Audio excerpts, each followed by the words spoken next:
Today we are going to look at the Koren Tanakh. I have two compact editions. These are the Magerman editions. Magerman. I think Magerman. And I'm going to talk about each of these and the difference between them as we go through this review.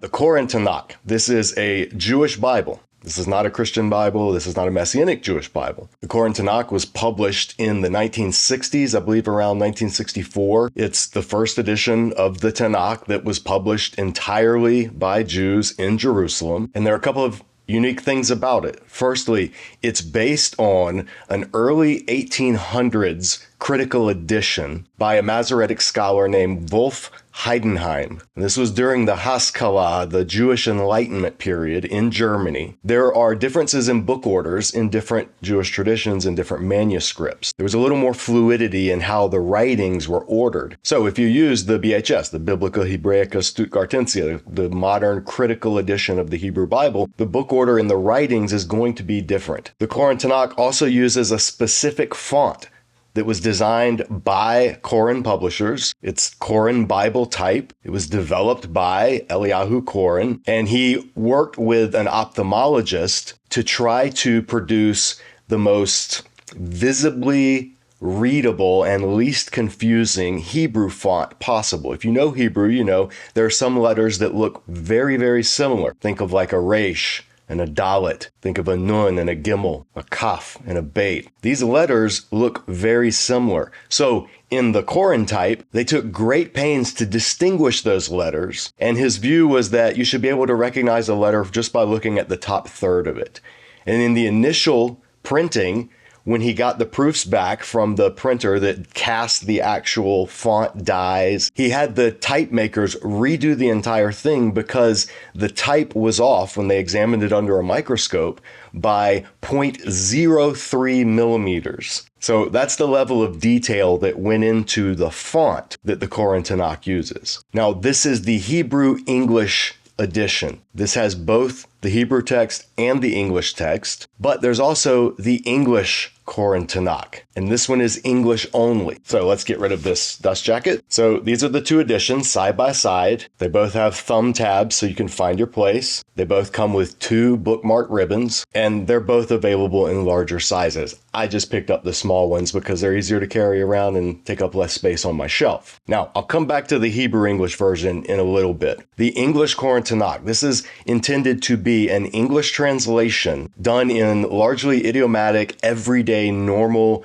American English as opposed to British English. And it was undertaken by the late Lord Rabbi Jonathan Sacks, the chief rabbi over in the UK. He passed away in 2020. He was an incredibly famous Jewish intellectual, was very involved in ecumenical work, in engaging with the world around him, politics, culture, ethics, and he leaves behind a large body of work that you can check out over at his website. Rabbi Jonathan Sacks passed away, sadly, before this was completed, but Jessica Sacks picked up the work and brought it across the finish line. It's intended to be a readable translation for English-speaking Jews. And in his introduction, Rabbi Sacks says this translation is intended to whisper the tonality of the Hebrew original. So it's not intended to be a formal equivalent translation. It's not intended to preserve word for word as much as possible, but it's also not intended to be entirely dynamic equivalent either. There's a desire to preserve the feel of the Hebrew original, but it's also presented in normal English that is intended to flow well and not read like very stilted, archaic speech. Another interesting thing about the English Koren Tanakh, 8 of the 11 translators were women. Now, I believe in the JPS translation, none of the translators were women, to my knowledge. The majority of the translators in this case were women, and a number of the consulting scholars were also women. The translators and the scholars worked somewhat independently of one another. The consulting scholars would get the translation that the translators had prepared, but they didn't know which translator had done it. So it kept the focus on the work itself rather than the personality, the reputation, or the renown of the translator involved in the work. And then eventually the translation was produced. But the translators and the scholars, to my knowledge, and from what I've gathered listening to interviews about the process, they weren't in the same room. They didn't ever meet face to face. This work was done long distance. Now, the Torah and Tanakh is intended to be used by Orthodox Jews. It's intended to be used by traditional believing Jews. And the English translation is intended to bring out the Jewishness of the text. So, unlike the JPS, the names in the English translation are the transliterated names, the Hebrew names. You're going to read about Yaakov, not Jacob, Rivka, not Rebecca, Shlomo, not Solomon. Now, there are some exceptions, some words that are so ubiquitous in English that it would just be weird, disjarring to read them transliterated. Words like Pharaoh or Israel, or the English endings for like Moabites, Perizzites, Hittites, that ites ending. That's not in the original Hebrew. That's an anglicized way of denoting a people group. Well, that's preserved in here. But the other names are pronounced as they would be in Hebrew. Now, after the list of all the contributors and the introduction by Rabbi Jonathan Sacks at the beginning, then you have a list of the Torah readings for special days, the Torah readings for special Sabbath days, the Torah readings for festivals, the Haftorah readings, those passages outside of the Torah that are read along with the weekly Torah readings. And those are even broken up into the Ashkenazi and the Sephardi and the Yemenite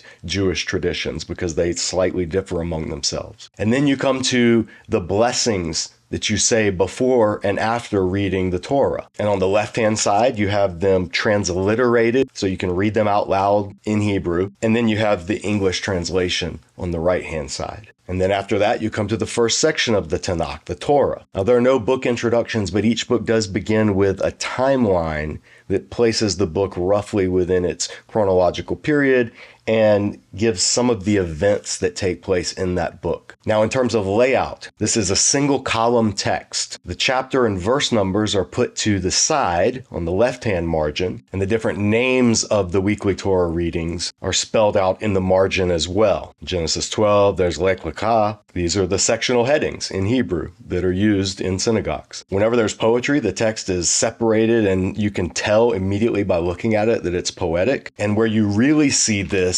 is in the prophets. So here's an example. You can tell, looking at Jeremiah, that there's a lot of poetry, and then it has a prose section here where it switches to narrative. Now, in terms of the translation, when it comes to the divine name, Yahweh or YHWH, the English Torah and Tanakh translates that as either Lord in all uppercase, or sometimes it'll translate it as God in all uppercase. So it doesn't use Hashem or Adonai. It keeps that traditional anglicized way of handling the Tetragrammaton, the divine name. It also intends to be gender neutral unless the context is specifically gendered. So sons of Israel would usually be translated as children of Israel, or men might be translated as people when a mixed gender crowd is involved. Sometimes it's hard to translate idioms or word plays from Hebrew into English. They just don't carry. And so that's where footnotes are used to note those things, especially when it comes to names.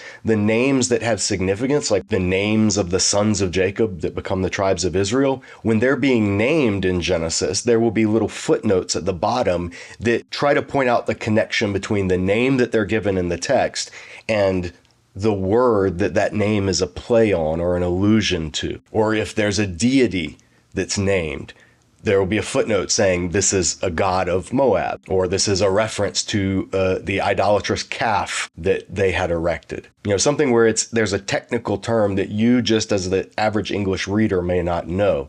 They try to give you that in the footnote, but not a lot. This is not the Net Bible. There are very, very, very few footnotes. In fact, some of the translators that I was listening to an interview with were saying they actually wish that they would have done more footnotes. But this single column layout with the chapters and the verses are not included in the text. The verses are put out to the side in the margin. This format keeps the text front and center, and it preserves in English the way the text naturally flows. I love this layout. This might be my favorite layout of any of the study Bibles I've reviewed.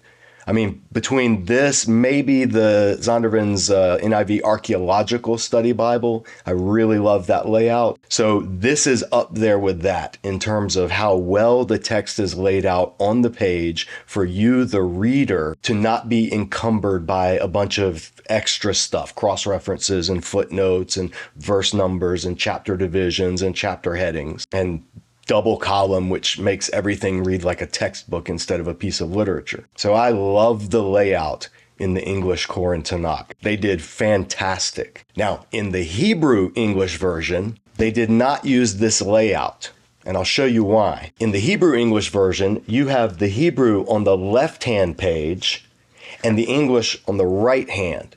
Now, this is different than some Hebrew English prayer books, for instance, where typically the Hebrew is on the right page and then the English translation is on the left. This is the other way. I think this makes better sense because both languages, you start reading from the inside spine out. And so they kind of have a nice symmetry when they're laid out this way. This is a better way to lay out English and Hebrew side by side, in my opinion. But the English in the Hebrew English version is not laid out according to its style or literary structure. It's laid out to mimic exactly, line for line, the Hebrew on the facing page. And the Core and Tanakh, the Hebrew edition, for those of you that have used other Hebrew Bibles, you know sometimes there will be a Hebrew letter Peh or a Hebrew letter Samech at the end of a line, and that basically denotes, hey, end the paragraph here or put a space here, like a big space. Well, the Core and Tanakh doesn't do that. There's no Peh, there's no Samech. It actually breaks the line. So the Peh is supposed to say, hey, this is where the line breaks. But to save space, to save room, some Hebrew Bibles just put the letter Peh there, and that tells the reader, hey, this is where you would have a break. But to save space, we're going to keep printing. This doesn't. You can see right there, that patuka, that break in the paragraph is there. And then the Samech, the Satuma, that would mean like just put a space, and you can see those little spaces are preserved here.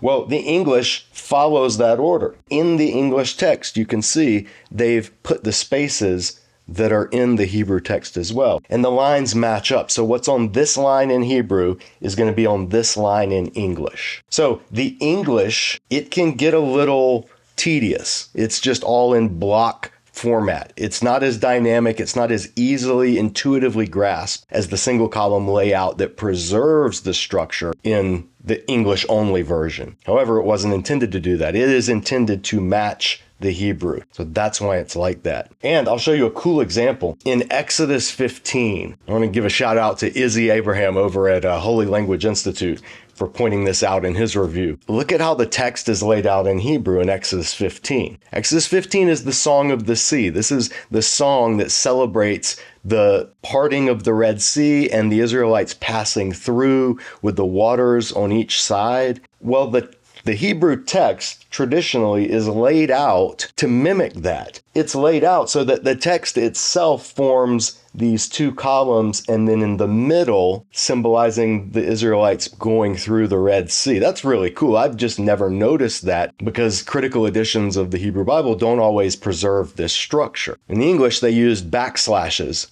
to break up each line. So the English doesn't look as cool as the Hebrew does. You don't see this as readily in the English, but since you're looking right across the page at the Hebrew, you're able to see it there. Let's continue on with the supplemental material. In the back of the English only version, because it's the most extensive, the English version is 1,620 pages. The Hebrew English version is 2,034 pages. So a couple hundred page difference between the two. Now, when you get to the end of the English version, you have, and you can see here about this many pages. These are all glossy full color pages. At the back of the Hebrew English version, there's only like 40 or 50 pages, and these are matte finish, even though they are in full color. So the first section in the English only version are the timelines and the genealogies. So these will give you the timelines of the different kings and leaders of Israel, laid out vertically. And then there are a number of genealogies, the family tree, and they're pretty extensive. Then you come to the maps. In the English only edition, there are 19 maps. In the Hebrew English edition, there are only 7 maps. Now, after the maps, you come to these pretty cool CGI, like computer generated renderings of the things having to do with the tabernacle. So for instance, here's the layout of the camp in the wilderness with the tabernacle at the center and all the tribes camped around it. And then a close-up version of the Levitical tribes that are camped around the tabernacle itself. Then you have a depiction of the tabernacle along with its floor plan. Then you have the tabernacle at Shiloh, where it came to eventually settle. Then you have the layout of the first temple, Solomon's temple. Then you have a rendering and the floor plan of the temple in Ezekiel's vision, the eschatological temple. And then after that, you come to a section that has illustrations of, and sometimes photographs of replicas of all the stuff in the tabernacle. There are articles about the different implements and the different things used to craft the tabernacle, depictions of the different gemstones on the ephod that Aaron would wear, another 3D rendering of what the Ark of the Covenant would have looked like. And then everything from how the curtains were fastened together to the sockets that would go along the base of the stands, the altar, the implements used at the altar, and even the robes, the priestly garments that the high priest and the others serving in the tabernacle would have worn, even down to the linen underwear. Then there's a whole section on the offerings. So the type of offerings, the type of animals that were acceptable for that type of offering. And there's actual photographs of the types of animals, as well as the grain offerings and even the salt, the wine. And then there's a section on instructions of how the actual offerings would work, how they would be presented, the steps that would be taken. And that's detailed for each of the type of offering that's prescribed in the Torah. The fellowship offering, purification offering, the guilt offering, all of the Levitical offerings and sacrifice types are laid out and delineated. And then there's even photos of the different types of animals involved in those offerings. There's a whole page on the prohibited sexual relationships that Leviticus lays out and what the penalty for each one was. And then there's a section that has pictures and descriptions of all the animals described in the Torah. The birds, the clean animals, the unclean animals, what Israelites could eat, what they couldn't eat, what they could offer as sacrifices. And then there's a section on the other gifts that Israel were to offer, the tithes, when they were to be given, how they were to be given. Then there's a section on artifacts, archaeological discoveries related to the Torah. And there's pictures of these various inscriptions, tools, artifacts, discoveries, monuments. And then at the very end, you have a list of all of the Hebrew names and their anglicized versions. For readers that are more familiar with the English names, they can look up the name and see how it's rendered in Hebrew or vice versa. Now, in the Hebrew and English version, again, there's much less supplemental material at the back. Unlike the English version, what you have at the back of the Hebrew version, first you have a list of all of the textual variants. So the Hebrew text that appears in the Koran Tanakh, and then it'll note where the Hebrew text is slightly different in other traditions or other ancient, whether it's manuscripts or citations from the Talmud or other rabbinical writings. So there's a couple of pages of those, and they're all in Hebrew, none in English. Then you have the timeline and the rulers, just like you do in the English version. You have a couple of the genealogies, not as many in the English version. And then, like I said, you have 7 maps, not 19 maps, but they are all in color. And then you have a couple of those tabernacle temple floor plans and illustrations, and then the table of weights and measures, and that's it. So very little reference material at the back of the Hebrew English version, a lot of reference material at the back of the English only version. So those are the 2 editions of the Koran Tanakh. These are available in a number of different sizes, bindings, all that stuff. I'll link to Koran's website. You can go right there and see what they have available. Would I recommend these? Now, as I've said before in my review of the Jewish Study Bible, I'm not Jewish. I'm an evangelical Protestant in the Wesleyan tradition. So would I recommend either of these as your main Bible? As a Christian, obviously I would not recommend these as your main Bible because I believe, as a Christian, they are missing a very important part of the Bible, which is the New Testament. However, in terms of what they are, a Jewish Bible, I really, really like these. Really like them. So if you're wondering, okay, well, which one of these should I get? Here's my advice. If you do not know Hebrew, and you have no intention of learning Hebrew, get the English version. If you want something closer to a study Bible, something that has references and resources at the back that will help you understand the biblical text, especially the Levitical priesthood, temple, sacrifices, tabernacle, all of that stuff, this is phenomenal. You're not going to get any study notes. You're going to get very few translation notes, but you're going to get an easily readable, beautifully laid out English text with lots of space, wide margins for making notes, especially in the poetic sections. You're going to get a specifically Jewish translation, not a Christianized or an anglicized translation. And you're going to get one done by religious Jews. Something predominantly put together for people who see Scripture as Scripture, not just ancient text. So for that reason, if you have no interest in learning Hebrew, English Koran Tanakh is the way to go. If you already have a Hebrew Bible, if you have a BHS, if you have some other Hebrew text, then the English only would be great. You don't need another Hebrew Bible, because the difference between the Koran Tanakh in Hebrew and any other Hebrew Bible is not going to be overwhelming. The difference will come in translations. But if you do have any working knowledge of Hebrew, or if you plan on learning Hebrew, then the Hebrew English volume is great. If you're studying Hebrew, then the layout of the text in English is less important. You can have the translation that the English Koran Tanakh people prepared, but it is secondary and it is laid out in a way that mimics the Hebrew, because your goal is to work with the Hebrew. So Hebrew students, seminary students, people who are linguistically inclined and want to learn Hebrew on your own, whether from our friend Christopher Das at Sabra or on YouTube at Aleph with Beth. Maybe you're doing Zondervan's Hebrew course on your own. You're not in class. Anybody working with the Hebrew text in any capacity, I think this would be the one to go with. I like the compact size for both of these. Easy to carry, they don't take up a lot of shelf space, very convenient, but the print is small and Hebrew text is already small. Those of you whose eyes are dimming as the years pass on, you probably don't want text this size. So get the bigger version. Personally, I'm glad I have both. I picked up the English only version at SBL this year in a clearing sale. It was $5 because they were trying to get rid of everything to pack up and go home. And I liked this so much. And I've been reading through the translation, comparing it with other Jewish translations, comparing it with Christian translations, making notes where in books that I have worked on and translated myself, where I would have handled it differently or where they handled it in an interesting way. I've really enjoyed reading this. This has become one of my nightstand reading Bibles.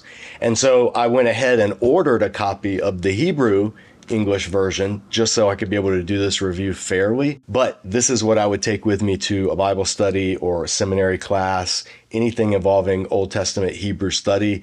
This is what I'm going to be going to. So as Judaism January comes to a close here at Disciple Dojo, I want to recommend either or both of these as wonderful resources that you should be familiar with. If you haven't seen our reviews here on the channel of the Complete Jewish Study Bible or the Oxford Jewish Study Bible, check those out. I'll link them in the description below. And stay tuned, because even though Judaism January is coming to a close very soon, I am still going to be reviewing the Annotated Jewish Apocrypha and the Annotated Jewish New Testament. Also, if you're interested in better understanding Jewish theology in general, check out our review here of the Everyman's Talmud. That's another fantastic resource. We want to encourage you to seek out the best in other faiths, in other theological views, particularly those with which you disagree, and learn about them from the best proponents of those views, not caricatures of those views. And so that's why we encourage you, and that's why periodically here at Disciple Dojo, I will review resources that are from far outside of my theological perspective. And hopefully that helps you in your ongoing studies of looking at and evaluating different resources and where you want to place your time and your energy. Thanks for watching. If you haven't subscribed already and you haven't clicked the notifications bell, please do that. It really helps this channel grow. And share Disciple Dojo's channel with other other friends, family, Bible nerds, people that are interested in this kind of stuff. Anyone you know who would enjoy this channel. Our goal by the end of 2023, we've set a very ambitious goal. I don't know if we're going to make it. We probably won't, but we're going to try. Our goal is to reach 20,000 subscribers by the end of 2023. So any help you could give us in making that happen would be so very much appreciated. And as always, Disciple Dojo is entirely donor funded. We're a 501c3 nonprofit. In order to make any of this happen, we have to have monthly donors. So we invite you to check it out. If you appreciate this ministry and you want to help us financially, that is a crucial need that we always have. All right, that's it. Thanks for watching. We'll see you back here next time at Disciple Dojo. Take care.